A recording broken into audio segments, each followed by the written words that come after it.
adds a well-needed beads burner for that comp, which is going to allow the Raijin, the Morgan the Fae to just do a lot of work. But with Raijin and Morgan the Fae, that is a bit of a question mark. And based on the players, the Raijin is going solo, the Morgan the Fae is going mid.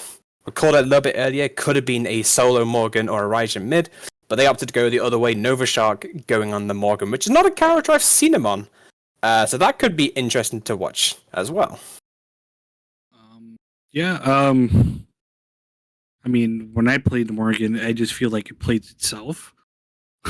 So it could probably, it probably is one of his comfort picks, or as well as they wanted something with the meta and be able to help out his team, being able to kind of have that in his pocket. But I am excited to see what this Hunbats will do, especially being able to, be that beads burner, because Yamoja isn't quite as much as a beads burner. No. Same goes for, pretty much anybody else in that team. So yeah, they have a lot of burst damage available to them, and a decent amount of secure. Not too much in terms of secure department, but neither team really has that going for them. But both teams have a lot of shred, which is going to work out wonders in the team fights. But Yamoja has the option to split team fight. Like you mentioned earlier, you have an Ixchel, a Shangqi, a Hachiman who all get trapped by River's Rebuke. If you're able to separate the fight and keep their backline in the backline while you deal with their front line, that's going to prove a big turning point for the Ice Age draft that they have. But the Kappas, they've got a very pick-heavy comp. If they can find out one person, lock them down with the Ixchel damage, the roots, a lot of damage from the Arachne going in and then getting out, they also have a lot of potential going into the rest of the fight. So this could go either way. It's not like one team has drafted better than the other. Both teams have very competent drafts, and we can see a lot more comp.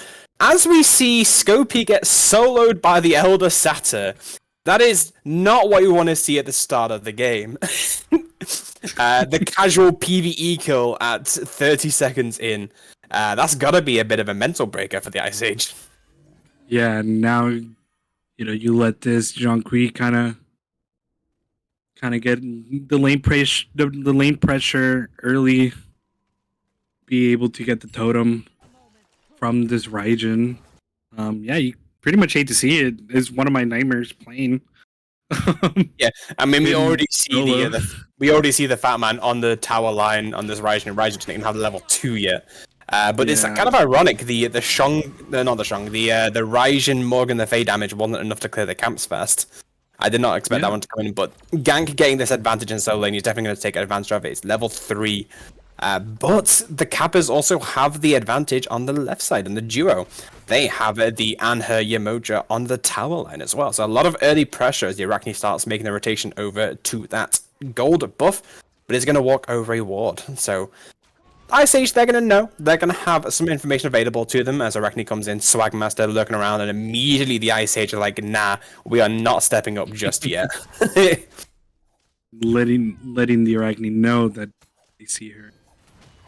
Yeah, but if you look on the other side of the map, they've called out Arachne on that ward on the left side, a very early ward from Talon, and that's going to be a backcamp invade for the Hunbat. So he's going to get a bit of farm away. Simpermill already using the map to his advantage, but something I want to point out, the Arachne also went mannequins. Not an item you see being built too often.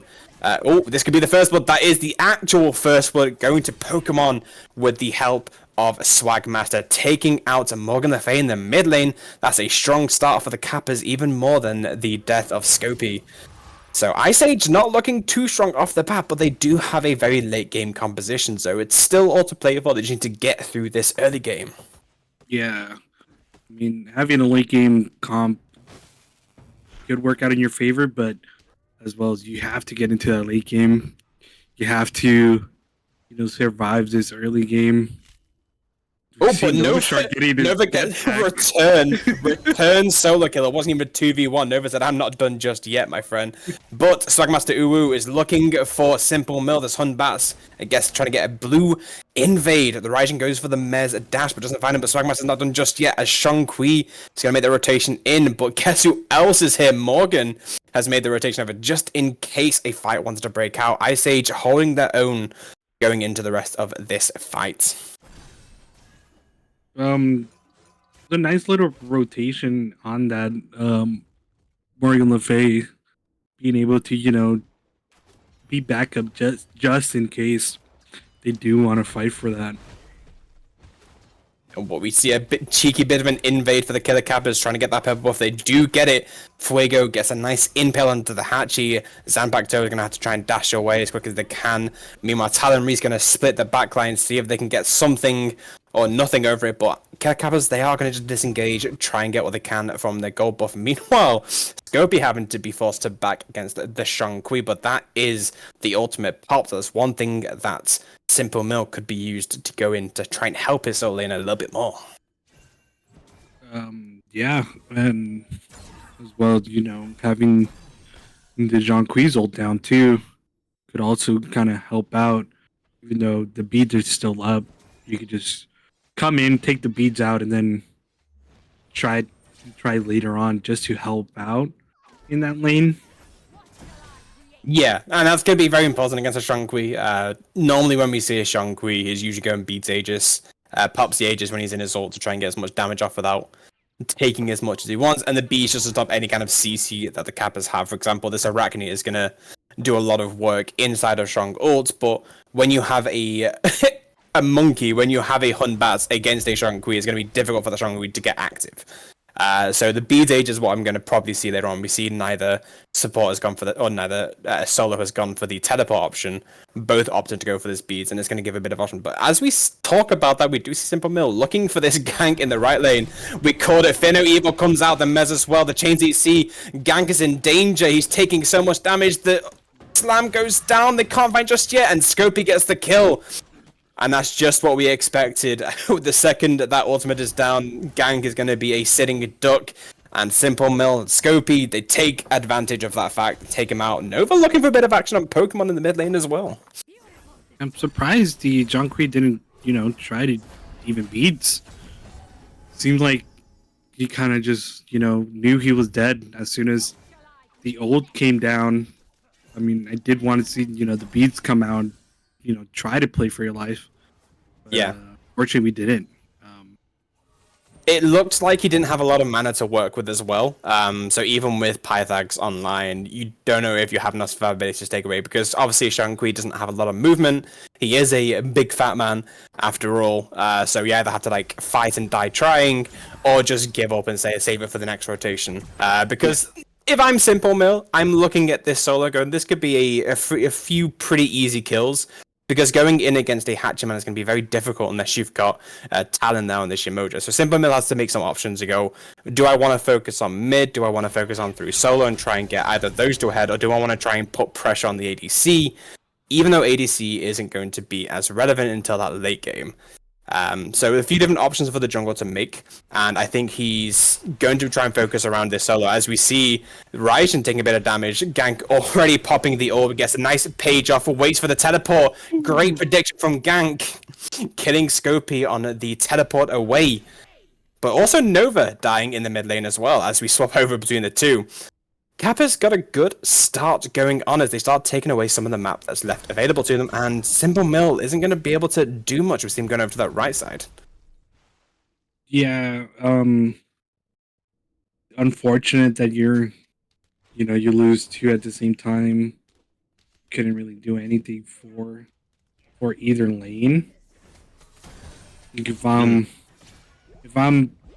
Ice Age, I think it's mainly just kind of calming what is down so you could have an easier game just for this Humbat to come over and help you out in the lane.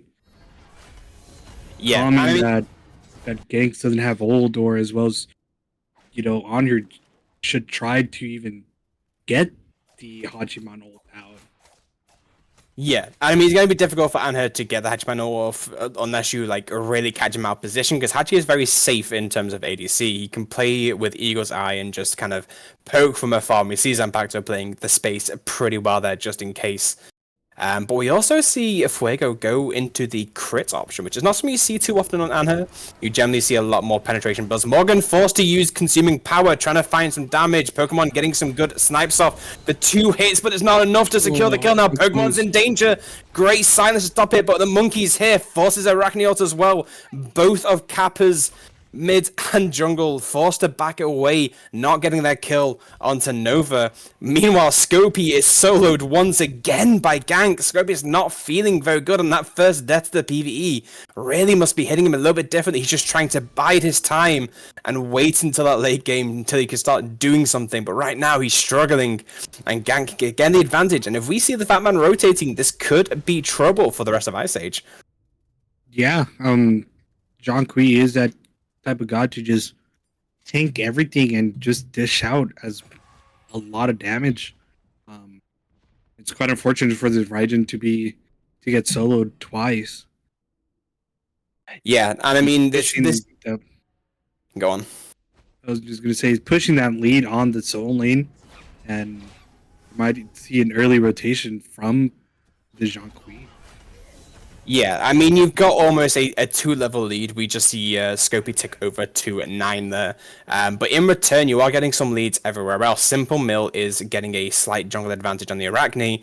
Arachne has gone for the Vital Amplifier build, probably going into a Serrated next. Just that little bit of sustain. So if we see Arachne get the itemization online, because Arachne early doesn't really do much, but once you get the items online, you can be very aggressive in terms of gank. So Swag's just trying to farm up, but Simple Mill is doing a better job of farming on the monkey, which is going to be a little bit troubling for the Kappas, but Pokemon has that level lead in mid as well. So both of your mages in this mage meta being ahead, I'm sure the Kappas are pretty happy with. Yeah, you know, it's just a mage world and we're living in it. That is like really nothing you could pretty much do. Just ooh, the up down from Fuego pops Desert Fury, looks for the Hachio. Hachio goes in, but Fuego takes that kill. Talamis is here trying to separate that fire. Arachne pops the ult to try and get in. What a backstep from Fuego to push him under the tower. The monkey up, probably not necessary, but secures the kill onto Swagmaster, and he literally got swagged on. And that could be a Go Fury call for the Ice Age. They have a lot of stuff available, but with no River's Rebuke, they need to be careful. Going to use that Omi to try and get some as much healing as possible. Talon keeping people alive, but nice and early go for you after a masterclass play from Fuego there. Ice Age coming back strong.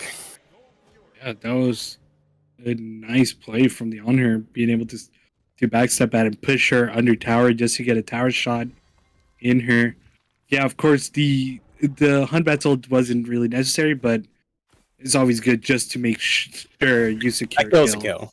A kill is a kill. It wasn't even a kill steal. It was just try and keep himself alive. Try and keep Fuego online so they can do that Call Fury. Try and get that macro core. But Killer Kappas, they used a lot to try and get that kill, and not getting it means the Ice Age definitely have an advantage over there. But Pokemon gets a cheeky kill onto Nova again in the mid lane. Pokemon also utilizing his lead. Again, both mages doing pretty well for the Kappas. So it's going to be ADCs versus 2 mages. Could be interesting as the beacon's going to spawn in about 30 seconds. We could see a fight break out, but looks like Killer Kappas, they're already here. The Ice Age don't want any part of it, just going to try and play safety and give that one up. Because the first beacon in the game doesn't really do much, but it's an objective you can fight over. Yeah, and it just free extra gold. As you see the John Kui coming over to rotate. Yeah, and I mean, Shankui rotating over, probably not the best option for you in that first call, because it gives Scopy a bit of time to free farm that right side of the map, try and get some XP. You know, you've got that 2-level lead on the Shankui, but if you're giving waves and waves to this Raijin and the Bastions, you're giving him a bit of a way back into the fight. So you a lot of damage come out to Talon Reese from Pokemon. The Extel already doing numbers, having that book fully stacked. We see a good Sacred Monkey slap onto Swagmaster, but no teleport comes in. Morgan misses the dragon, and Pokemon still standing. Gets another knock up, and it's just doing a lot of poke damage to Nova. Nova needs to be careful, because Nova's taking a lot of damage. Morgan the Fade not credible. Fuego gets it, comes to Zampacto, a nice solo kill, but the troops are here. The early beats from Swagmaster, trying to get some damage. A good Aegis to stop extra damage. Another one back. Here comes Simple Mill, trying to get the ultimate off, but silenced perfectly to not get it off. And Arachne lives, but Pokemon's in danger. Doesn't get hit by the dragon enough, but Talon gets the kill instead. In a 2v1 in mid, and a cheeky kill in the left lane. Ice Age once again utilizing this mid and ADC lead that they have. But once again, we see Gank on the right side just really having a fun time against Scopy and forcing Scopy to make some difficult choices. So, this game is still all to play for. But what do you think either team needs to do to really take advantage of the leads that they have? I think at this point is pretty much tried to call it a loss on the solo lane. Just try to keep, the Hachiman is low, as we can see he's 3 levels down. Well as keep the Ixchel down behind in lead behind in levels as well, just because she could do a lot of damage.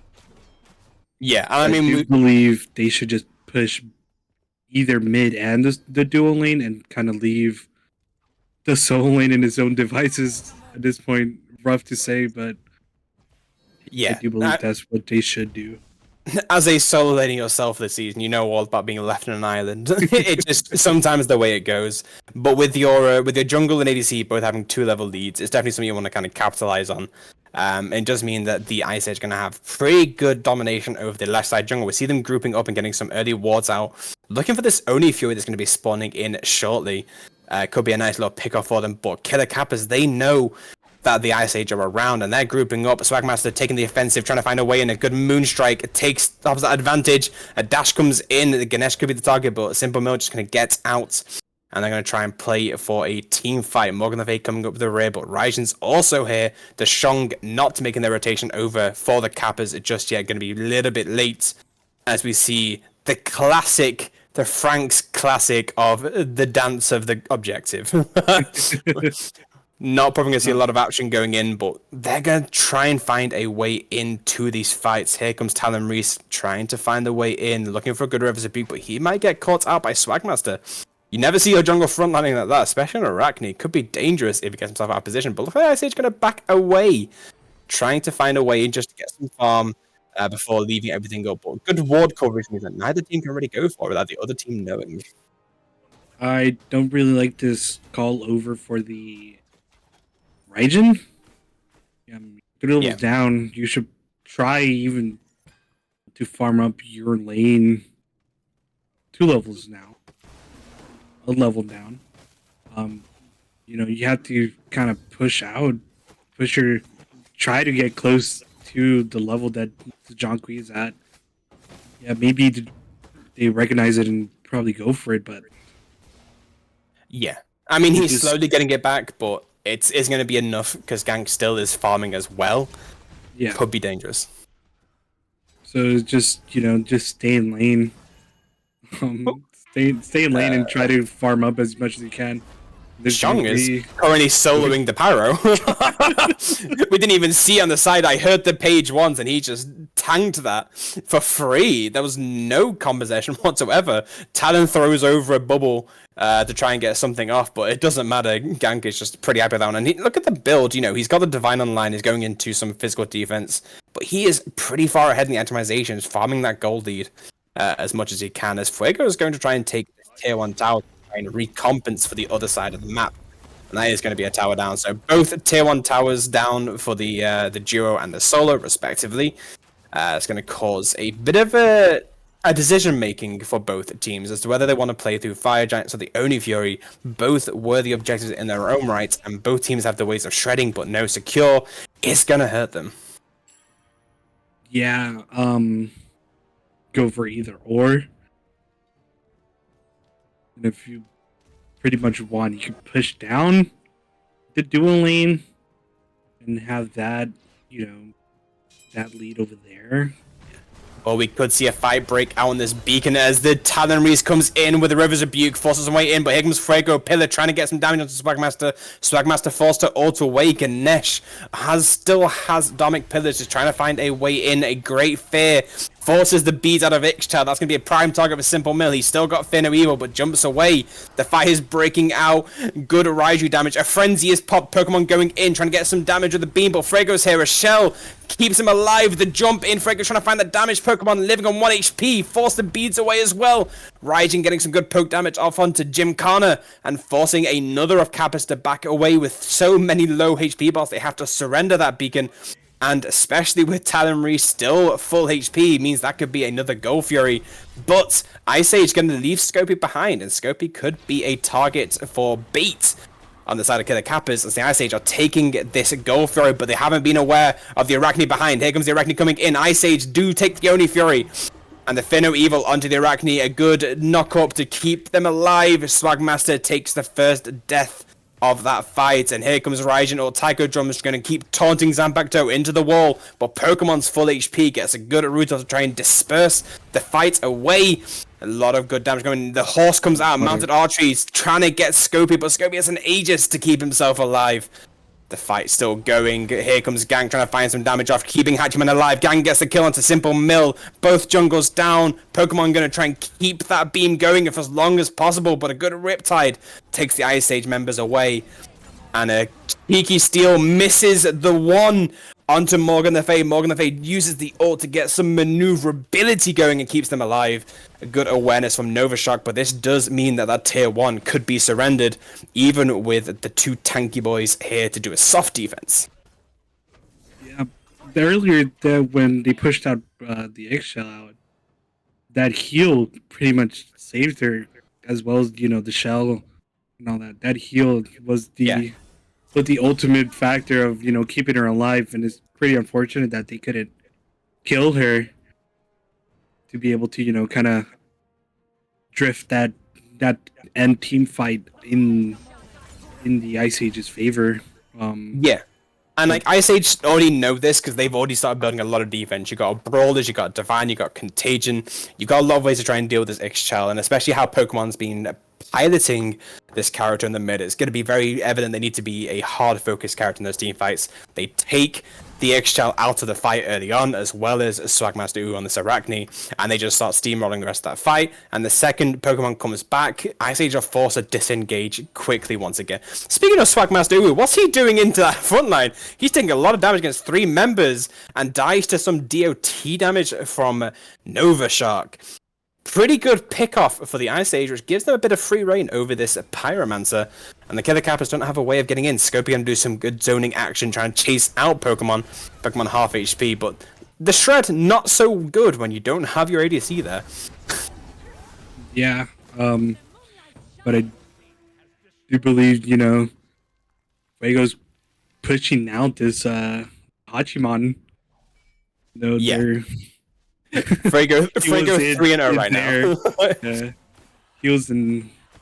Yonder was in their jungle, and he was still pushing out the Hachiman. Yeah. You know, it's something you don't like to see. But with Fuego backing there, this could have been a tower kill for Zanpakuto, but he's opting to play the safe route and just leave it alone, push some more waves under tower.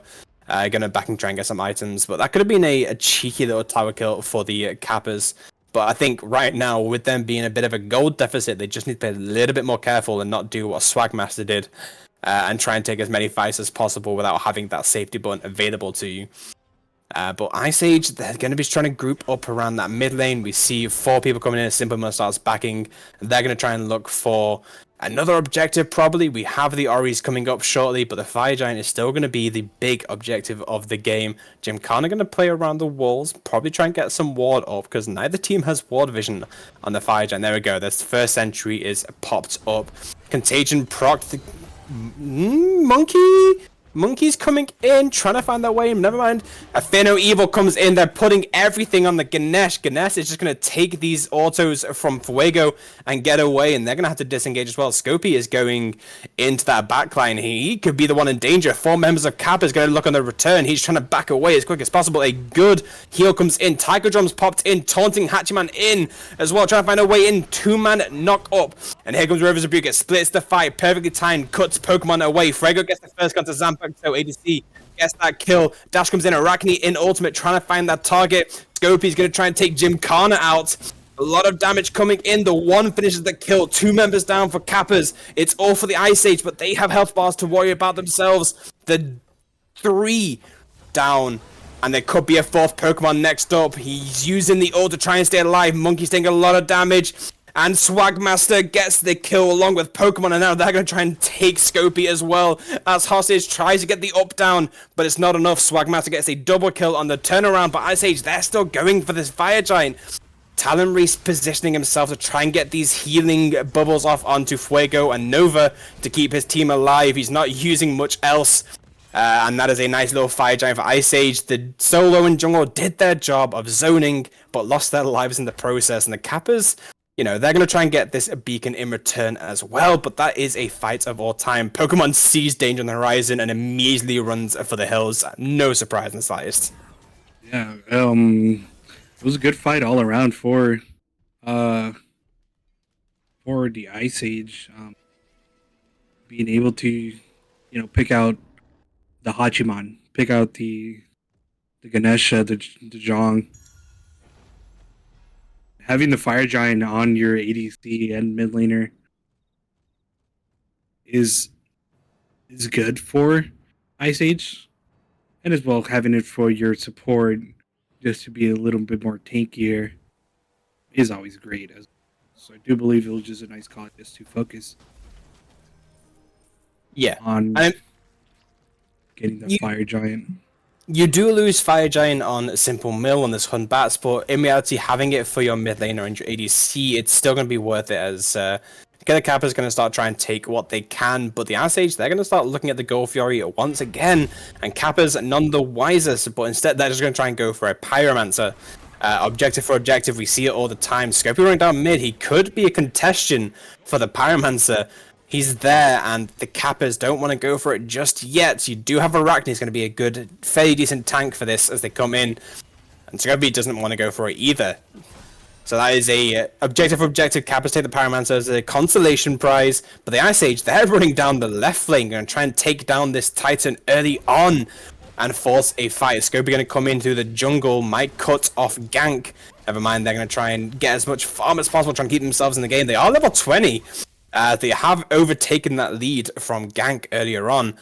But that's a Titan down for the Kappas. And Ice Age going to walk up that left lane, try and get a bit more time before their Titan rolls up to this tower. But there's going to be a defense for the Kappas. They have a decent anti-siege, but can they stop this push of 5 members strong, 3 Fire Giant, and a Titan without losing anyone? It could be interesting to see.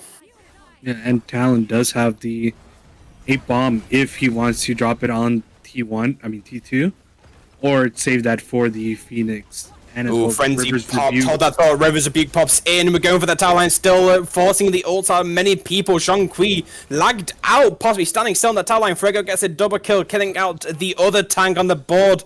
And this could be a game-ending call right now for Ice Age. They've still got so much available to them.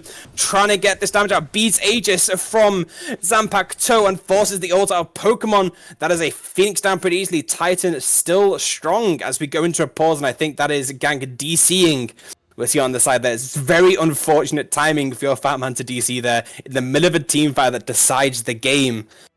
Kappas have a lot to work on, but they still have some good options available to them. Zanpakuto still has mounted archery, but Pokemon not having that ultimate could be dangerous for Ice Age. But we will take a short break as we get back into the fight.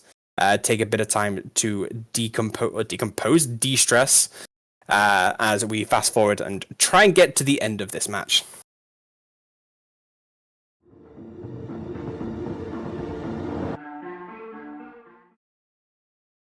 Looks like we're going straight back into the fight. Never mind. We thought it would be a bit of a longer break. Arachne trying to disperse the fight, but that Titan is just beating on the main one, but not doing a lot of damage. Going to force Ice Age to back away. They couldn't end And Kappas are going to do well in a 3v5, even with 3v with Fire Giant. The Ice Age just couldn't find that way to end. It's still very tanky with 2 towers and 2 Phoenixes up. It is going to take a bit of a beating, so the Ice Age is going to do the smart thing and not overextend and lose the advantage they have. As they try and get a bit of poke off onto Zanpakuto, but Zanpakuto are going to dash out of it and try and do a little defend of these towers as we go for a cheeky little tower sweep. It's quite unfortunate that the Jonqui DC'd, and I thought he had ult up. It said he had ult up during the DC. That's a lot of ults used by Ice Age to try and secure this tower line, and not enough follow-up, but they do get gank off it. Gank tried to get some sustain, forces Zanpakuto to back away as well, and they're going to try and chase out the Arachne, forced to use the ult to escape. Zanpakuto is going to try and get back into the fight, eventually pushing down those left waves. Cheeky fire waves are going to do a lot of damage if not dealt with, but Ice Age, they're going to take their tier 2 tower as well as the left Phoenix and just turn away. Never mind. Honestly, Arachne's going to try and look for some damage as a Scopy. Scopy taking a lot. Dharmic Pillars popped up as well, trying to get some damage off Pokemon, also very, very low. A good Sacred Monkey comes in, and if Monkey teleported, he could have got a kill, but he jumps over the wall, plays safe. Swagmaster forced to back away as well. And Ice Age, they're just playing their lives right now. They don't want to overextend too much because they know that at this point, Kappas could take everything away from them from one misplay. But Pokemon are very low, forced to back, and Zanpakuto not there to help either. It's going to be a game of defense for the Kappas as the Ice Age is going to start looking for that Fire Giant once again. That little fight in that red buff, don't really like the call. You had, your Mojo who'd had it back, and you guys are pretty low health. Fortunate enough, you guys they didn't die, but I would have just called my wins there and head back to Fountain, or even just farm up in your jungle. So I didn't really like that extension in that red buff. Yeah, and I mean, it was just kind of trying to get a bit more poke, and then Scopy was just trying to play his life a little bit. He still got the Mez dash away to try and get some poke and get away safely. Fire Giant did get a bit of a tickle from Talon. Talon losing a bit of HP, he was going to heal up pretty quickly. Scopy is going to be around the right side, trying to get some nice damage off onto Zanpakuto. He's not got anything to heal up on. As we see the fight kind of split up a little bit, it's some good Raiju poke from Scopy as well, already forcing a small bit of an advantage on the Ice Age side. And if they get aggressive a little bit, but Arachne is not there in the fight. Do the Ice Age? No, I don't think they do. Arachne is going to try and solo that Primal Fury, but Ice Age, they're going to try and take this Pyromancer instead. So Ice Age do get the Pyromancer, and I think Arachne gets that one pretty freely. That sustain does give them a decent amount of time, but the Fire Giant has now been called as the Kappas are going to have to disengage. They don't have their jungle there. Scopy's doing a good job of zoning, stopping everyone coming in. The Raiju proc has come in. Gymkhana can't even get there in time to get the Dharmic Pillars down. That is a good Fire Giant call for the Ice Age, and they're going to start running it down the right lane, trying to get that last tower standing. And they forced Arachne to back to deal with the waves and left because they know that Phoenix is spawning, but they have to give up the tower and possibly another Phoenix, depending on how they want to handle this siege. Yeah, great call on the Ice Age, recognizing that it was a 4v5, they're a bit poked out, and just pulled that Fire Giant. Frenzy popped, Pokemon's going in with the ultimate, Tiger Drums also popped, trying to find some good targets, get some good taunts off onto Zanpakuto. That Sacred Monkey does a lot of damage, takes out Gymkhana. Nova Shot gets the kill into that one, but with health bars as low as the Kappas, they don't have that heal available. Scopy with a Mez comes in, forced to use the beads, keeping the Kappas alive. Pokemon is doing his damnedest to try and get in. Mounted Archery pop, try and get some free poke off onto the rest of the Ice Age, but Ice Age are going to have to disengage, try and take out someone else. Zanpakuto gets an Eagle Eye snipe onto Simple Mill. Nova takes out one, but Swagmaster takes out another. 3 members down for Ice Age. That's a double kill for Fuego. And there's only 1 member left. Zanpakuto versus the world. Fuego gets that kill onto his opposing ADC. And it's Scopy and Fuego versus the Titan. Do they have the HP to do anything? They're considering their choices. They've got a Phoenix in mid, a Phoenix in left they need to deal with. They're going to go for that Phoenix on that left. Try and take it out. Fuego going to jump over the wall. And it was almost dangerous for the Ice Age. The Kappas had a great defense, but they lost everything in the process as Gymkhana comes back in again to try and save that Phoenix, and that Phoenix is gonna stay standing. Probably not. If this Ganesha gets in time. It's Yeah, quite never mind. unfortunate. Jim Connor decides to go chase off the opponents, and unfortunately the Phoenix does fall for it. But this does mean that minion waves are going into the Titan. I always love the spectator glitch of just seeing people run through like actual physical geometry of the map. They still haven't fixed it. It's always hilarious to see, especially on like the left side, where people are just in walls. We see Ganesh just cheating. Yeah, no, that's a Ganesha buff. You can run into player walls and in-game walls. If Ganesh could literally run through in-game walls, I don't know how long that god would last before being reverted. That would be so strong. You're just like, hey, I know you're zoning me, but however, surprise Elephant Man. Imagine a full damage Ganesh dashing at you through a wall. There's another Cleo at that point. Yeah, without taking the damage from being inside the wall. Arguably stronger, Dharmic Pillars being the second most damaging bit in the game if you think about it. I still believe Ganesha needs a buff. You think His all ohm should- supports need a buff? His ohm should do take damage. That would be interesting, but then I feel like you run the same risk of Athena taunt having damage and then something goes in. But we see a fight breaking out. They try and end Ice Age looking for a kill. They do so much damage onto Gang. Gang taking all of it. Fuego gets the kill, but Zanbakuto takes out the ADC and Talon. Ice Age gonna have to disengage immediately as well. Pokemon coming in, getting a kill onto Nova Shark. 4v2, 4v1, and that is a deicide wipe for the Kappas. Ice Age, they got too cocky, and Kappas took them out almost instantly, and they're going to run it down the mid lane to try and get as much farm as they can. What a defense by the Kappas, and Ice Age just didn't have it in them to take that fight just yet. Yeah, and you see, the River's Rebuke, which is a good way to kind of get in there to get the Phoenix, but Kappa's played that extremely well, and not let them, get that Phoenix for free, and lose. They lost everybody in that team. Yeah, the 60-second death timers are going to hurt Ice Age a lot as the Killer Cab is going to run down the left. What confused me was they popped the bomb on the tier 2 tower and not on the Phoenix. That was an interesting use of a runic bomb, but they are going to get the tier 2 tower in left as well. It does, never mind, they don't have the health to do it, but they are going to start looking at this Oni Fury possibly. Zanbakuto does have some health, he's going to lifesteal off the camps, and Arachne is going to lifesteal as well with that build.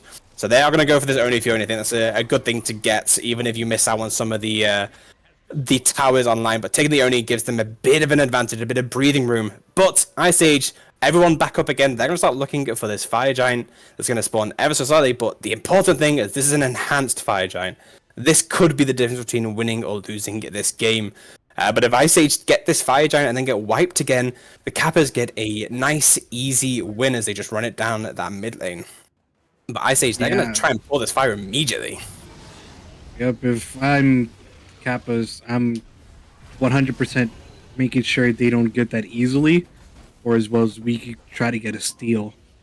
Speaking of easy, Jim Connor's trying to come in, trying to get the Dharmic Pillars to come down, but he's not got it available to him just yet. Ice Age get that Fire Giant, and Scopey survives by the skin of his teeth, gets rooted by Arachne. We see the webs coming off. Fuego going to try and take a 1v1 kill onto Hachi. Hachi dashes in, feeling himself trying to get that kill onto Fuego, and that would have been a great kill for them, but Zanbakuto going to disengage. Ice Age going to go back to the rest of their team, group up, try and get as much itemization, finish off all the builds. We see everyone being a full build now, and it's going to be a game of attrition now going forward. Shout out to that Hachiman, hit more autos than the Honor. Almost killing him. Fortunate enough for the Honor that had the lead, but that would have been a devastating loss if that Hachiman got that solo kill on that Honor. And then as well as that peel for the zone from the Raijin being taunting Gymkhana away from the Fire Giant was really good play. Being able to get out of there barely, Yeah, helped out a lot, a ton. yeah. But with no kill being taken, it does mean that both teams still have their full 5 going in. But this time, Kappas don't have a full HP bird to look at as they step in. A lot of what's being part of the Dharmic Pillars, Morgan the Fatal being used, but Swagmaster gets a kill onto Fuego. Nova gets a kill onto another. Scobie gets a kill onto Pokemon. Shutting down the Ixchel is very good for this team. Scobie gets another kill onto Gang. That's a double for the Raijin. Zanpakuto takes out Simple, though. Could this be a triple for the Raijin? He's looking for Zanpakuto. Zanpakuto lives on 1 HP, but sacrifices the Raijin. Triple kill for Scopy. A nice return from the start of the game as they look towards this bird and possibly the end of the game. With 40 seconds left for Swagmaster and Pokemon to get back in again, it's just Zanpakuto versus 3 and 2 people very high. We can see Morgan go in for the damage straight away, but loses a lot immediately. Scopy gets a delayed Quadra as the Titan Room is going to be sieged by all 3 members left of Ice Age. Can they do it? Do they have the damage? They don't have an ADC, but the 2 mages doing as much as they can. Titan is going slowly down it goes, and the Titan falls, giving game 1 to Ice Age after a hard-fought win. Beginning of the fight, I just focused on that missed runic bomb.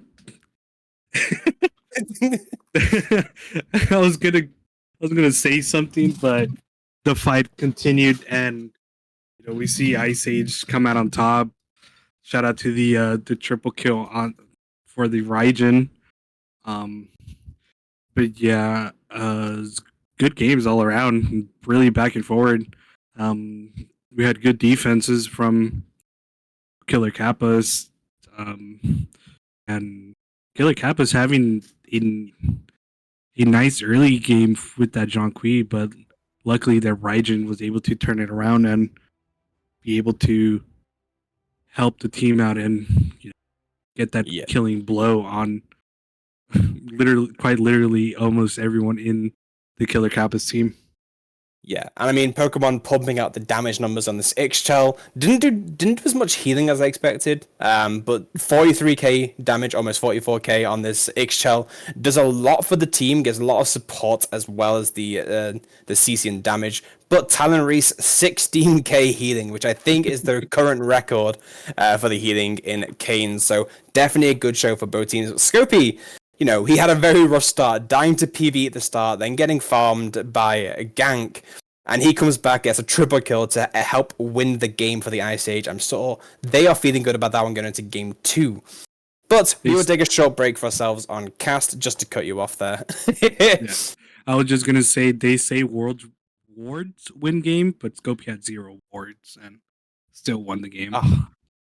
0 wards is a tragedy. unless he was the bomb handler for the entire time. That's a tragedy to see, and Ice Age should be berating the corona. But we will take a small break on cast as we get set up for game 2 of the Ice Age versus Killer Kappas set. So we will see you all very shortly. Welcome back, everybody, to Ice Age versus Killer Kappas Kane division. We saw the Ice Age in the Walkers earlier, but we're back with the Kane match. It's currently 1-0 to Ice Age. It's a best of 3, so there's still going to be at least one more game left. If Ice Age take this win, they'll take the set, but if Kappas come back, because they have the good potential to, it could be a 3-game set, so please stay tuned and don't spoil it if you've already seen the results. My name is Sparked. I'm here with my child, Davo Comes, and we have Lunaby on production once again. But as we get into this second game, there's a few big options that both teams kind of want to ban out. Pokemon on the Ixchel was a menace. For the Kappas, that could be an option for the Ice Age to take away. Meanwhile, you also have characters like Raijin that Scopy definitely performed on late game that could cause a few issues as well. But as we see these bans come out, we see the same Olorun ban for Ice Age, but also an Amaterasu ban coming as we see a bit of a roster change as well for the Ice Age. We have Pockles being subbed in for Simple Mill, and I believe this will be Fuego Jungle and Pockles ADC. So Fuego not playing that and her ADC again is going to be a nice little change up. So the Amaterasu ban wasn't one we even saw in game 1, so this is a bit of a question mark for the Kappas. Yeah, not really sure on to why they would ban the Amaterasu. Could have been targeted, but as well as game one they didn't really pick it up or prioritize it, and you still see the Oleron being banned.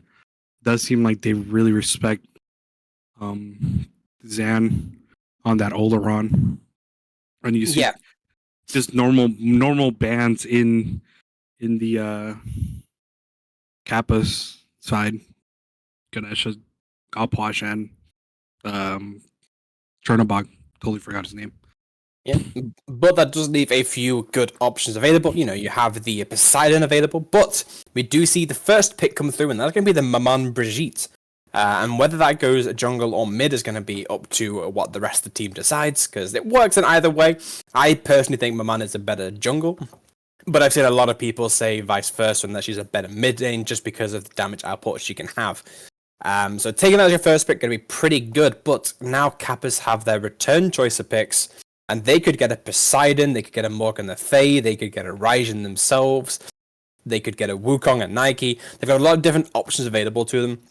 Once again, even the Anher, take it away from Fuego or Pockles this time, could be interesting to see how they come through. They could even snipe away the Emoja from Talon if they wanted to go that route. So they've got a lot of options available to them, but they are taking their time to talk this through and go, what's going to be the best option for us going into this match? And I like the Mammon pickup just because she could do so much damage just with her passive alone. You'd be able to pick out someone relatively early into the game. Is he a soul pickup?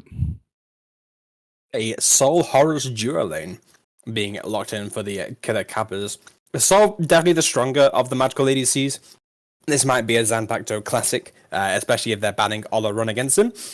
So we're going to see some level of comfortability on this Soul, but locking in the physical support is going to allow for some other mage shenanigans going on in the other lanes, but the Horror is definitely going to be a solid pick, especially into Maman Brigitte.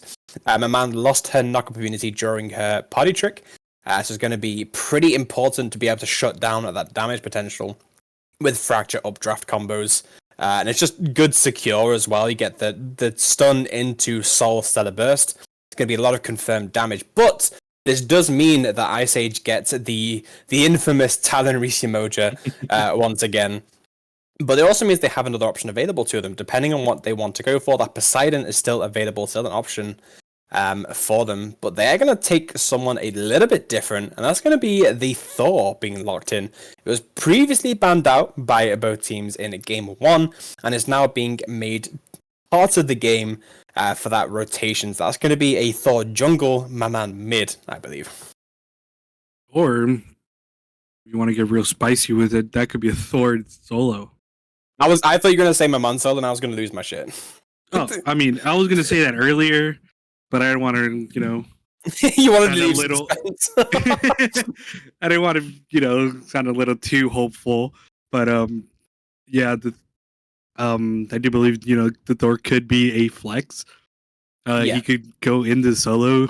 I mean, we've seen it. I've seen it quite a few times, and maybe the Maman in the jungle, or as well, Thor jungle or support, and Yamoja solo. Who knows?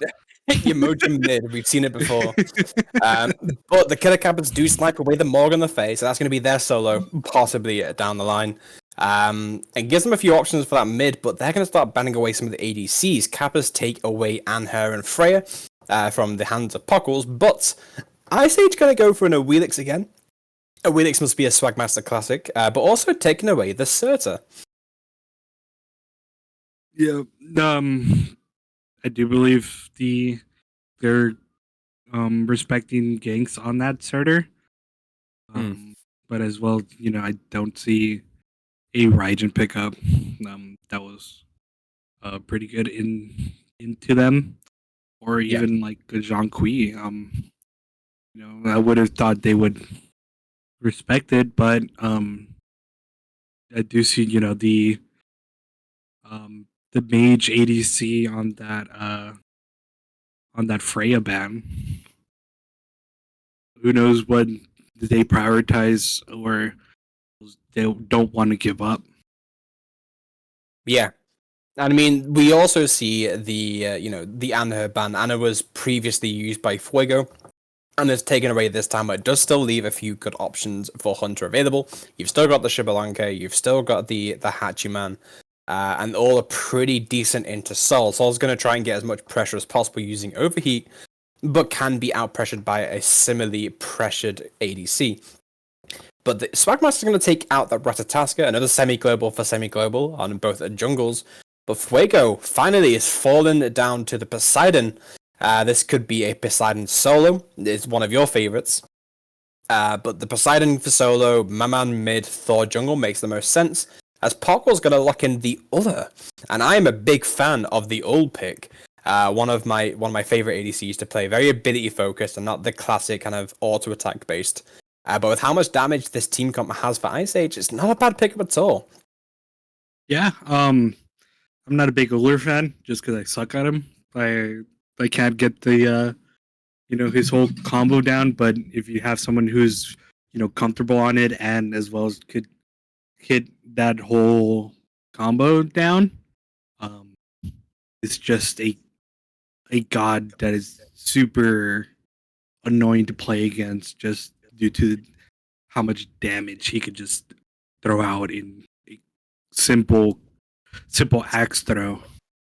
Yeah, simple axe throw into the entire kit of an Uller can be dangerous, especially with the buffs that Uller got recently, where he gets the power just in the 2 level instead of the ults. That means he's got a lot more pressure during that kind of early to mid game and not just the late game, which is going to help him greatly into this Sol pick.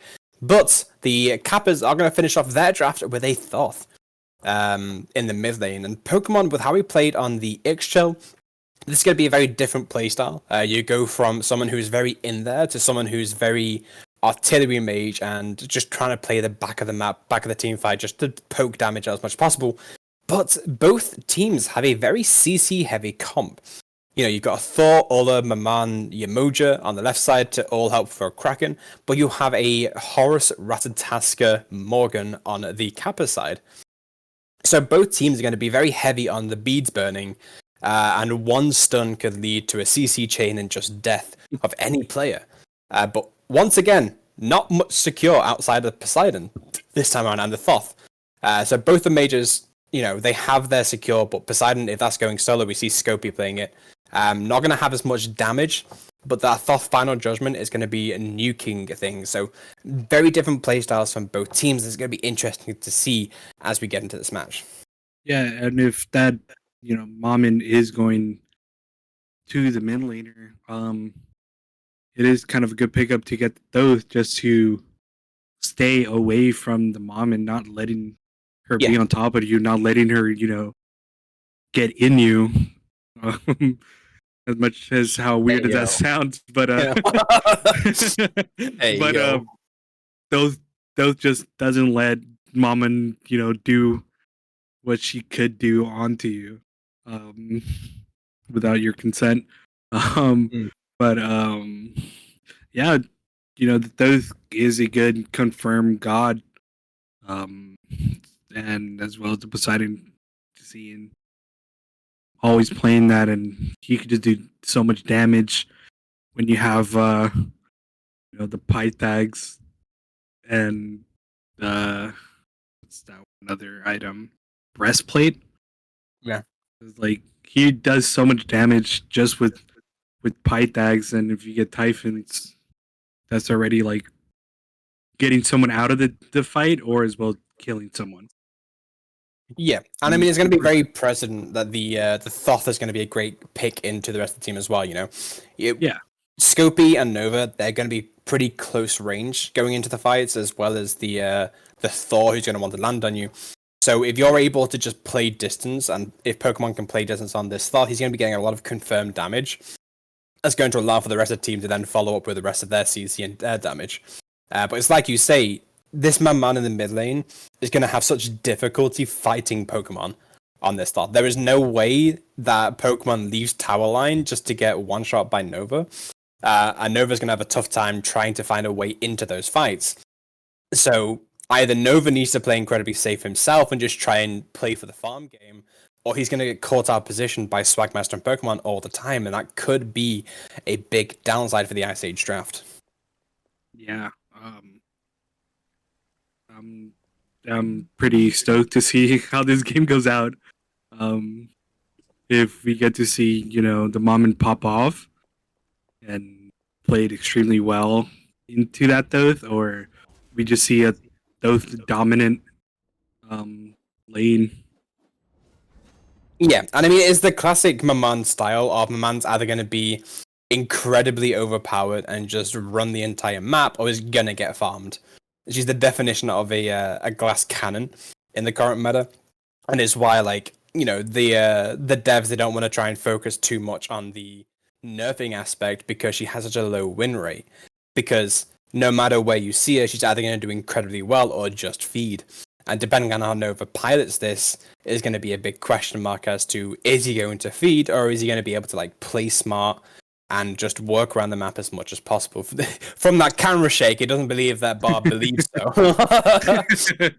As we see a DC from Scopey, this time he's not losing his ones to the PvE, he's losing his ones to the servers. That's quite unfortunate.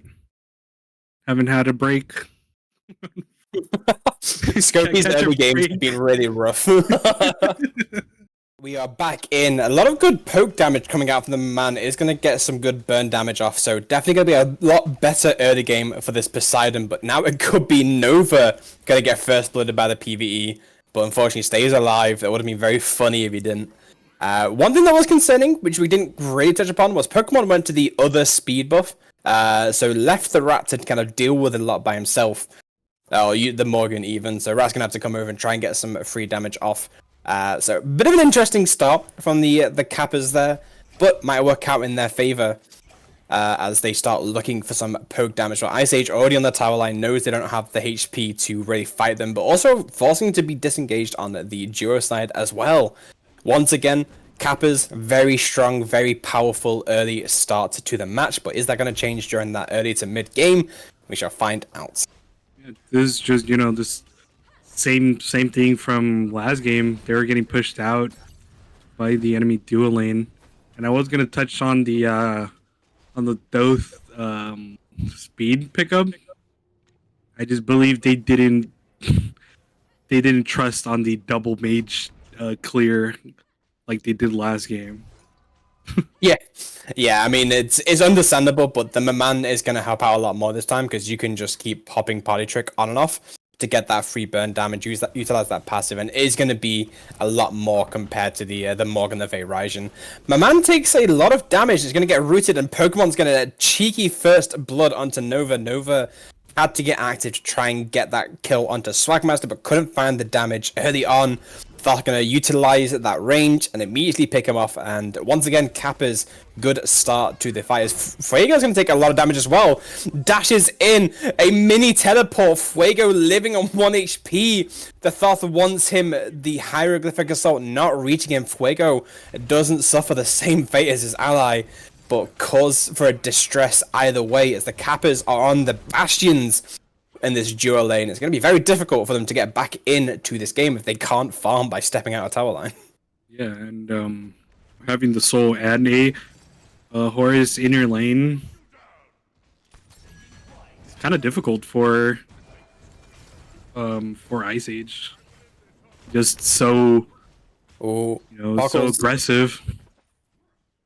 Yeah, we see Poggles taking a lot of damage from the burst, as well as Fracture doing some dirty work to Yamoja. So Kappas, they're just going to utilize as much advantage as they can to try and get as much as they can from either lanes. We see the lefts go down in mid, and one Bastion falls, the other one 1 HP, which is going to be a few autos away from that soul. But Thoth is here with the Kappas so up on the line. He's going to try and opt for the secure of that purple buff, but Horus isn't going to let him have that easily. Horus chasing him down, trying to find a way in, pulls the purple towards the tower line, and the Kappas are going to give it up eventually. Only 2 versus 3 would have been a little bit dangerous, but with Poggles not even there, you could have made an attempt, but they didn't want to overstep and you lose any of the lead that they already had. Yeah, and quite unfortunate, you have to 3-way split that, but if you get the buff, is better.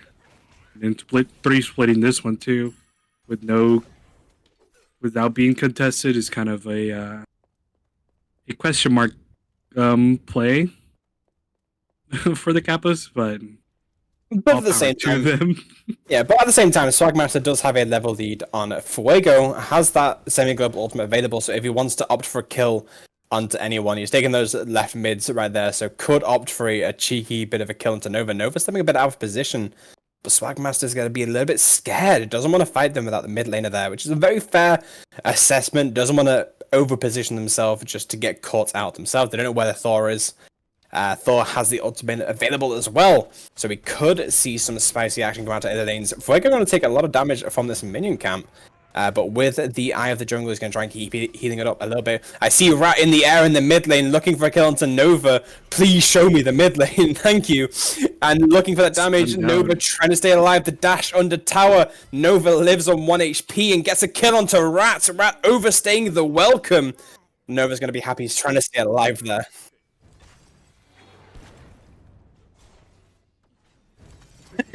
Nova living by the skin of his teeth, and that's going to be the classic glass cannon of trying to do as much as they can before they die. But the failed engage from Ratataska means that the Ice Age are back in ever so slightly, but they are still 1,600 gold behind this early on. As the Kappas are going to start utilizing as much of these as they can, take as much farm as possible. But this time, solo lane being left alone pretty easily. I'm pretty sure Scopey's going to be happy about that one. Yeah. I was gonna say earlier about that kill for Nova. Something you don't want to see give to the Mammon, just because of how much damage she could do later on, or even in early. Here comes that. Yeah, that's an early beads coming out onto Scopey. Scopey's taking a lot of damage, and that is going to be a kill from gank. So much for the solo lane being safe. Also getting the beads of the of Scopey, but Scopey didn't use Kraken there to try and self peel. Thought he could get away with just his speed and beads alone. Thor gonna use Hammer of Dawn, looking for a bit of poke damage, trying to find a way in. Misses the ult, but Rivers Rebuke is here to try and keep people alive. Zampak Toe fighting for his life, a good shell to keep themselves in. FRH are going to disengage the rest of the team. Poggle's going to have to back away with no mana. The troubles of an ult with no items whatsoever, but Zampak Toe staying alive, it's almost a miracle in itself, but Fuego missing that ult there pretty much secured a survival. Yeah, and then you had the hordes coming in to shell you and heal you. Oh, my man is in danger. Yeah, that's going to be another kill onto Nova. Pokemon going to play distance. The Spirit Bomb doesn't connect, and Pokemon gets another kill onto Nova. Nova needs to learn to not step up against a Ratataska Thoth. If he keeps doing that, the Kappa's going to get a lot of free kills on this Maman, because if Maman is going to keep stepping up and not be able to farm, they're going to keep getting more and more behind. Sure, you gave them a kill, but Thoth is now 2-0 and 2 levels ahead. It's not looking good for this mid lane. Good Moonstrike to stop the aggression onto Ratataska. Swagmaster uses the dash, comes in, trying to find some more, but Horus is here to stay safely get Rats out. Could have been a cheeky damage, but Swagmaster's got a lot more options of escape going into this fight, other compared to the Arachne in game 1. So Swagmaster can afford to be a bit more aggressive in this game. And then how Gymkhana's been playing this Horus. He's been showing up in perfect time to help you get out or even keep you alive. So I'm really liking how he's playing this Horus. The only thing I'm not happy about right now is him going Prophetic Cloak. I know it's being built on a lot of people still, but I just don't like Prophetic as an item on most supports right now. It's just a little bit too hard to stack. And yes, while Horus is a very aggressive support, can just go in and get those stacks pretty easy, it doesn't offer him much in the way of survivability while you're in that early to mid game. Because if you go into Prophetic and he goes into Thebes, he's going to be on like 100 protections for a good like 20-30 minutes. And that's going to be difficult for Horus, who can get poked out pretty easily. My mind trying to get breaking, seeing your blue just get stolen under tower. It's the Wrath. My man goes inside the Horus trying to find a way in, but it's getting caught out by opposition. Spirit Bomb finds the damage. Good stun stops the Fracture. River's Rebuke doesn't find a perfect time. Final Judgment comes in. Ratataska looking for damage to my man. My man playing for their life, but Swagmaster takes that kill. As everyone else is left of the Wolves, Horus all goes in the air, probably looking for anyone that's aggressive, trying to cut off Pockles. And Pockles is going to play the wall, going to jump over. Horus can't get there in time. That Fracture misses, so they're going to try and turn onto someone else. As we see Horus dash in and looking for this Yemoja. Talon could be next up, but with no man on Horus, you need to play a little bit careful. Kappas recognize this, gonna get some poke off from Pokemon. It's in the name, my friends. And that's going to be a disengage from both parties. But taking a kill on to Nova is going to be their Congress of the day. Nova already sitting at 3 deaths under 10 minutes. Not going to be feeling good for himself. Yeah, it seems like they just have a vendetta for Nova at this point. But it's, it's quite unfortunate, you can't really get out if you're surrounded by the enemy team, because if you dash out, you could just set yourself up for failure and get inside your enemy. Quite literally. So it's quite unfortunate for Nova in that situation. You saw he got inside the Horus. Yeah, but it was a good pick off of that, off of. Yeah, and it's going to be difficult for him to try and stay alive. When he gets surrounded by 3 enemies, you need to try and find a good path out. But unlike Nox, where you have 8 seconds of being inside of someone, you only have 3 under my man. And yes, you're doing damage while in it, but it doesn't give you a lot of reaction time. So when you get surrounded like that, because that was a full pincer on Nova, you have to try and decide what's going to be the best option. He tried to get back to his team, but the team just wasn't there to try and help him out. Nova tries to get some good poke damage off into Pokemon, but a good dash gets away from the stun, and Nova going to have to disengage as Rattata can try and steal that green away, and he does. Horusol as well, just in case, going to try and get a quick route to his green buff that was recently stolen. Kappas, again, very strong start to the early game. Swagmaster being a part of every single kill so far for them. The Wrath getting active compared to Fuego, who isn't really doing much. And is building into an item I'm not sure I expected from a Thor jungle, likely going into that Stone of Binding. Could be interesting. Pokemon 1 HP as well. Final Judgment being charged, trying to find that damage. Doesn't find it, unfortunately, but he's going to stay alive for a little bit longer as Swagmaster going to try and look for some kills onto Scopy in the right lane, or just as much farm as he can, but looks like everything's already down. So Kappas... seeing Shoguns on Poseidon is questionable. Yeah, you're going against the mage Morgan, but I do think that's kind of like a later game item. I prioritize more of Genjis than the Shoguns. Yeah. I don't know, what's your take on that? So yeah, Genji's is going to do some work, but we could see another kill into Nova. The farming of Nova goes inside, but with 3 members, once again, needs to try and find his way in. Does some juking, but Pokemon takes that kill. Rattaska also popping ult there, possibly, just to try and get some secure, just in case my man got out. But my man does not get out, that's the 4th death. But the Shoguns, as you were saying, the Shoguns is a decent pickup. The Ulla isn't going to be building a lot of attack speed. I expect to see a Crusher kind of later on. But the Maman also doesn't utilize the attack speed either. So you're really getting it for yourself and Ulla in the late game, which is why support's likely not going to get it into the late game. We see them going into Fabulous Hoops as their second item on Yemoja. As the Kappas are going to try and look for the Gold Fury this time around, taking a nice little way.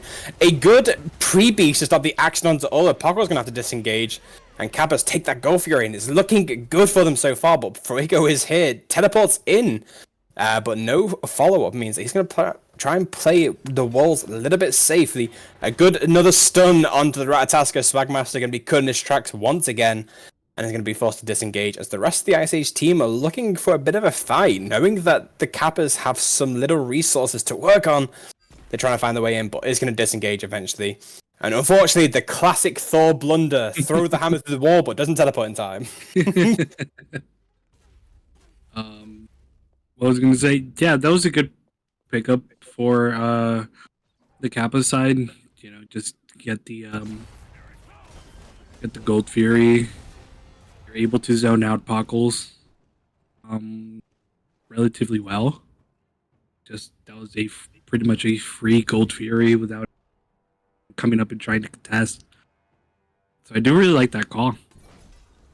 Yeah, and I mean it's very similar to what we saw in the game one where Ice Age they kind of win one small team fight, get one kill, and then just push for that Gold Fury almost immediately. The Kappas are gonna do the same thing. A blink comes out from comes in from Rataska, and once again the farming of Nova 1 and 5 is gonna struggle. Rat in the air once again using World Tree, just gonna try and get to the next rotation. With a tier 1 tower down on left, it does leave Puckles in a bit of a bad situation, but doesn't want to aggress too much because they don't know where the rest of the team is. And Kappa's going to look for Morg. As Morgan the Fae comes over, they're going to look for this Pyromancer as well as the Gold Fury, and Ice Age just aren't there to stop it. Poseidon's going to make their way over, but nowhere near fast enough. Kappa's already with a 8k gold lead, or sorry, 7k gold lead. Yeah, it's I think it was just, you know, knowing that they weren't gonna be ready for that defense. And you know, you have no ward coverage on that. Ice Age. It was just a nice call on the Kappas. You know, you got the mom and kill again, and might as well just take we see a fight going out. My man going to try and get a kill into Rataska. Is going to do a lot of burn, but it's not able to kill just yet. The bubble, Rataska living on 1 HP, can't find the kill. He's living like a rat. As Horus comes in with an ult just to keep some distance between the rest of the team. Ice Age try and get a cheeky pick, but can't find it. Nova still trying to chase down, trying to find a way in, but cannot. Trying to get up some of that deficit. Is a 2 levels down from the Thoth, and 2 levels down on support, 2 levels down on ADC, 2 levels down in jungle. It's not looking good for the Ice Age. They're trying to salvage as much as they can, but just aren't finding what they need. Kappas, it's their game to lose right now. They've got a lot of options in terms of availability. They've got a lot of options for objective control. As we see, the Oni Fury going to be the next objective up shortly in the next couple of minutes.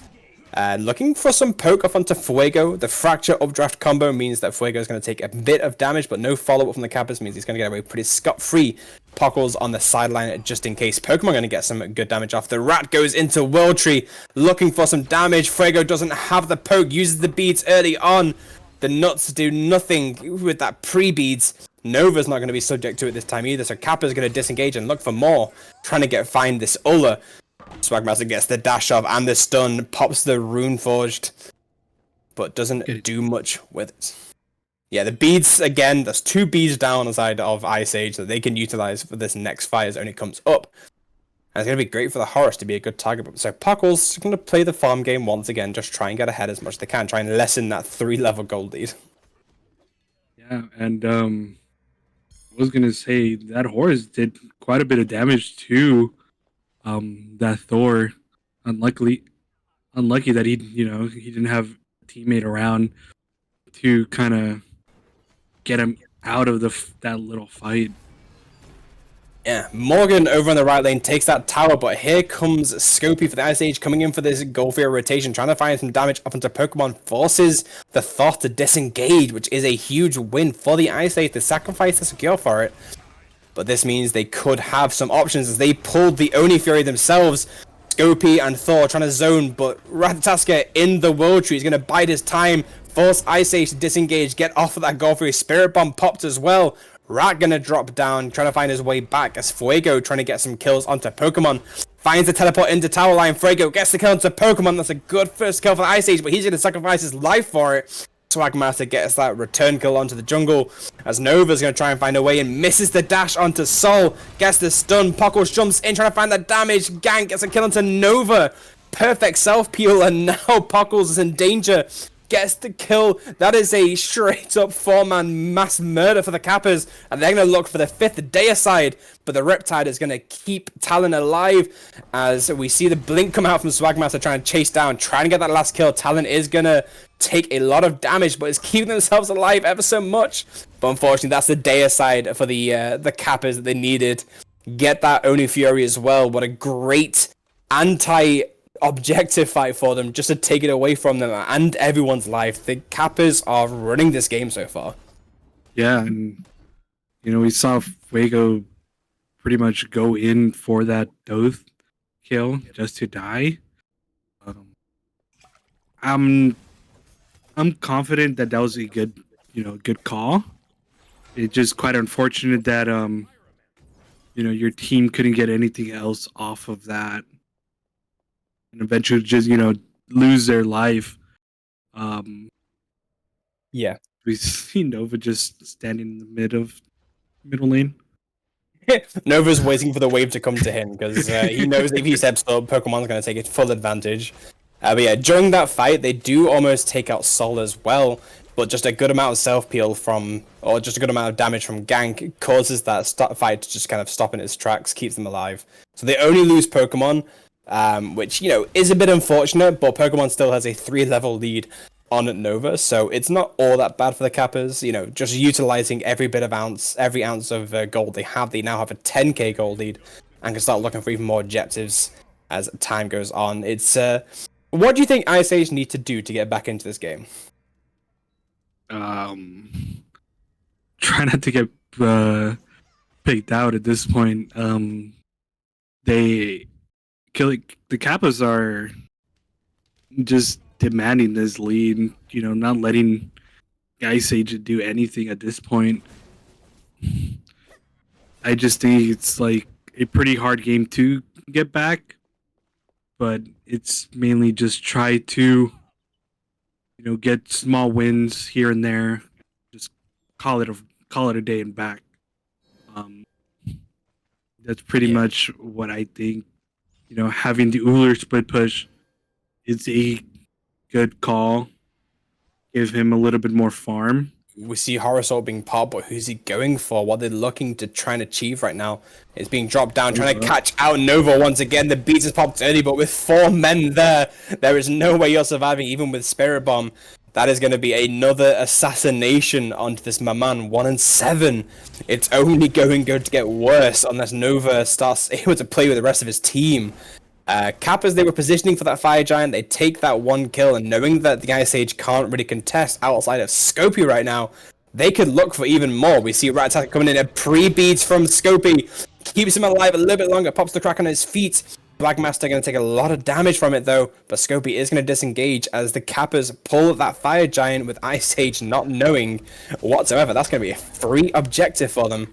Unless they find out the Fire Ring is going, they could look for it. They're in position to try and see it, but they don't want to go for it whatsoever. So I think that's a pretty smart play to not step up, but that is a Fire Giant for the Kappas. And once again, they're just utilizing the lead they have, the pressure that they have, and just going to start running it down mid. If they can catch out someone else, if Nova steps up again and take out Nova once again, this could be some good tower potential for the Kappas. Pockles on the left side, though, is going to try and take that tier 2 in the duo side in return. Yeah, nobody's going to contest that. But I am a true believer that Nova Shark has to stay with Talon.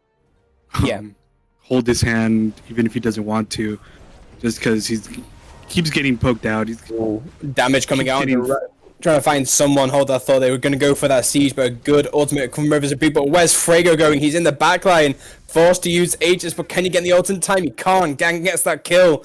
That is a sacrificial play by Fuego, as the Kappas are going to still have that advantage. They still have that Fire Giant buff, as they're going to start running down that left lane to try and get some more towers. They lose the tier 2 in the left, and they might lose the tier 1 in the right, but they're going to take the tier 2s wherever they can. Ice Age is not even going to step up to that one. They don't even want to do a soft defense. They just say, hey, you can have this one. We don't want to fight right now, especially with not having our jungle. That they're going to go back towards that Gold Fury, and I think there's going to be a free Gold Fury for them as well. But Ice Age is going to take that Pyromancer as a return play. They know they can't take everything, but trying to get as much as they can. Yeah, that's a good play. You can't get anything else. Might as well just get what you can. And then on that Thor earlier, it's quite unfortunate. He got knocked back when his hammer was out, so he couldn't TP out of there. Would you say it's unfortunate? um, I'm gonna pass over that. Yeah, I do think this Thor build is going to cause a bit of issues. You know, so far you only have Jotuns and Titans playing these damage items. You have that sort of binding, but it's not really doing much for you in the early game. You know, you still want that Hydras to try and get that extra bop damage. Going into Serrated is going to give him a bit more sustain in some of these fights, but so far this Thor's just not doing what he needs to do. We see him almost bottom of the damage charts next to Talon on this Yamoja. And also, Puckle's not really putting up the damage, but when you're split pushing as much as Puckle's is, you don't really expect to see the player damage. Yeah. But Thor being that low, underneath the Horus, it's kind of a point for the Ice Age as we see a fight breaking out. B's and A just being popped out for so on. Swagmaster coming in, but he's going to get Kraken, trying to keep themselves alive. Fuego gets the counter Swagmaster with a great ultimate combination for Ice Age, but Gank is going to come in, take the counter Fuego. Fuego can't escape through the wall. Scopey zooming off towards the well once again, is leaving Talon alone to deal with this Phoenix, and with no ultimate available, Talon can't do much. Scopey comes in, gonna get a Whirlpool, try and disrupt as much as Puggles is here. Gets the axe off, but doesn't find it. Soul gonna burn that Phoenix down pretty easily. As the Titans start running up the right lane, Kappas still have a lot to go for. They're gonna try and look for this right tier 2 as well.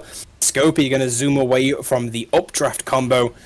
And with pincering the Titan between the Phoenix and the tier 2 is an interesting play by the Kappas. They realize it's kind of an interesting play. Back away, give the Titans some room down at the mid lane. But I say they still want to fight a good Stellar Burst. Can chunk Scopey and Puckles a little bit more.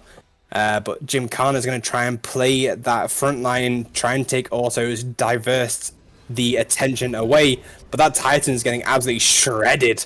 And once again, Kappa is going to be on the forefront of the attack, but they're just going to disengage and try and look for a little bit more time before their Titan walks up. And we're kind of seeing a mirror match from game 1. We see Ice Age do the exact same thing that Kappas do in this game. So can the Ice Age defend like the Kappas did last time? You know, having the Thor, not the Thor, the Poseidon and Yamoja ult, you know, two good The Kraken ultimates. comes in, hold that Thor, they're looking for a kill onto Pokemon, but Pokemon's got the alternate timeline, keeping him alive. He dashes away from any damage. Zanpakuto kills Nova Shark. Nova's trying to get damage out, but Pokemon's going to charge that Final Judgment. Throws it through, but finds no target, only his own Titan. And Ice Age is going to have to force a disengage, losing their mid. They've got no ultimates available. Talon still doesn't have River's Rebuke available, but is going to have it for this Phoenix Siege. The Kappas still need to play a little bit careful, but Swagmaster on the left Phoenix is going to take it down pretty easily. The Ice Age are losing a lot right now in just trying to find anything they can. But Kappas 13 kills up, 12k gold lead. It's a wonder how Ice Age won that first game with how the Kappas are playing this game, because they are playing this map beautifully. Yeah, such a big turnaround for Kappas. And then as well as that's so dirty on that though, just getting that alternate timeline proc out and being able to dash out and help get a kill. Ooh, Puckles is in danger, tries to go in for the steal, but Rataska gonna go for that kill. What a sidestep by Puckles, and a great River's Rebuke to stop the Swagmaster's approach, but Puckles still gonna die. A good Kraken to try and dissuade the Kappas. But with all the damage coming out, Thor's hovering in the air. We could see him go for a cheeky play, but I think he went straight back to well. He knows there was no chance of going into that fight. Ice Age did their best trying to save Puckles there. They commended quite a lot of ults there. Only Puckles has his ult, but you know, he's an ult, he doesn't have an ult. So Kappas, they still have a bit of free reign going into the rest of this fight, but they're going to back away regardless, go back and spend, and start getting any more they can. So far, Gank 6-0 on this Morgan Le Fay. Pretty impressive for the Kappas. Yeah, if this goes to a game, I am definitely want to see a ban on that Morgan Le Fay, or as well as a ban on that Ratasker. Yeah. Swagmaster's been playing extremely well on it. both games. So I would be interested in seeing those two being banned. While we have a bit of a break from the fights going forward, I do want to point out a few things, and that is one, Prophetic Cloak only has 16 stacks. I called it, we're 30 minutes into the match, still not evolved. But also, Rataska going with the Abyssal Gem tankier build is doing a lot for the team as they look for that kill into Scopy. Scopy fortunately beats Aegis, trying to find more. Talon and Reese the first to die for the Ice Age. But so much damage coming out. Fuego trying to get some kill. He gets the assassination to Jim Khan, the support down, but he's going to lose his own life for it. Fortune's beating Aegis in return, trying to get some damage off into the rest of the backline. They force the Kappas to disengage. They still have people that are still a lot healthier than the Ice Age team. Nova half HP, but Pokemon can just poke that from afar. Meanwhile, the Ice Age still have to deal with that Titan room. They've got minion waves pouring in, and Kappa's going to regroup, try and look for as much stealing farm as possible as everyone tries to reach their full build. Just to note the level disparity, the Yamoja is 4 levels down on Horus, which is kind of huge for support. Yeah. I've been in that situation. It is not a good feeling. Being that low, you feel like you just can't do anything for your team at that point. Yeah. Can't really tank as much as you wanted to or as much as you could in the earlier game. And now it just feels like kind of just there and just to take aggro and die at this point. Yeah. I mean, we see that in that kind of siege defense. Sacrifice yourself to keep everyone else alive and keep the game going. It's kind of what Talon needs to do, but Kappas are just cleaning up as much as they can. They're going for that Gold Fury. And just kind of like point out a little tidbit, Pokemon currently has exactly 17,000 damage. You love to see it. Just the inner perfectionist is like, but numbers. But so far, feels good on my brain. Feels good to just see it. So now hopefully just no more damage, and I'm sure the Ice Age would like that as well. Yeah. But Nova's approaching the 10 death mark, only having 1 kill. Only 4 kills in total for the Ice Age team. It's going to be a little bit difficult with Thor getting the only other kills outside of that 1 tower kill on the rat. But they're looking for this tier. They're looking for this Phoenix. A good Rivers Rebuke comes in. Rataska goes in the air, as does Thor. Both of these globals looking for more. Thor lands into the backline, but no support from the rest of his team. He has to teleport out immediately. Rat going to disengage as well. The defense is good by Ice Age. They still have everyone around. They stop the fight. They keep the Phoenix alive. That's exactly what the Ice Age need. Just a full-on, non-committal disengage. Hey, get out of our property. That's exactly what they need to keep this game alive, and the Kappas are going to be forced to either retreat or regroup and try and find a way in. And Nova's going to try and play the front 9. Could be poked out pretty easily, depending on how they play this, but Scopy is around just in case. Yeah, that was wonderful. Hold on a second. Oh, okay. Did you see Pokemon's health evaporate? Pokemon got hit with the old axe stun into just straight up murder. That's an Aegis being popped from Pokemon, and he's being forced to disengage. Doesn't want to lose that buff at all. So Ice Age now have a bit of an advantage. Mamana has alternate timeline as well. Thoth does have it as well, but losing it in that fight would have been dangerous. So Ice Age, what a great defense for them to take and gets them somewhat back into the game. Yeah, the Rivers Rebuke was well placed, being able to split them up and as well as just protect the Phoenix. Thor being able to get in there and just stop the damage output from the backline, even though he didn't get a kill, but he was able to kind of disrupt them. Just nice little bit of damage from the Uller, because it's Uller. Why not? The team is very split up right now. Ice Age are going to lose their Maman. That is the ultimate timeline proc. But a great Kraken is going to try and get some return damage. Nova stays alive with the help of Talon. And so far, Rataska going to try and get that kill onto Nova. Scopy gets a kill onto Pokemon, though. Fuego gets another kill onto Gymkhana. That is 2 down for the Kappas. Swagmaster going to be the 3rd to fall. Pockles gets the kill. And with 3 members down, Fuego low HP as well. Gets a good stun onto Zambacto. And it's Gank and Zan trying to fight off the rest of the Ice Age team. Instead of burst, they're going to try and get some damage off onto Scopey, but he's going to lose his life in return. That's 4 members down for the Kappas. And Ice Age have the advantage. They going to try and pull this Fire Giant. What a team fight by the Ice Age. They're baiting their health bars, using it as a resource, but Gank is still here. He's not being zoned out. He's going to go and try and go for a cheeky steal here. And Scopey does not have Kraken available to secure. Here it goes. The ult is popped, but way too early. They stop damaging it, and Gank is going to be the next to fall. Poggles gets the kill. That's a full-on Deicide and a Fire Giant for the Ice Age. Ice Age losing no one, and the tide has turned for this game. Yeah. What a great turnaround. That was such a nice team fight coming from Ice Age. And just being able to pretty much get a free Fire Giant is good for their Phoenix part. and another kill onto Gymkhana. The Horus falls once again. Pokemon has no final judgment left, but Swagmaster is still around as a tanky character. Moonstrike popped on the bird to give himself a bit more leeway. That's 2 birds down on the Killer Kappa side. And Ice Age, they can't end just yet. They do have people spawning in again. 15 seconds for Gank. But with Zan, Pokemon, and Swagmaster, you need to be very careful. But getting an enhanced Fire Giant is important for the Ice Age. They're going to disengage and go for that Oni Fury. And what a way for them to get back into that goal lead. Went from a 15k down to a 7k, halving their deficit, which is huge at this point in the game.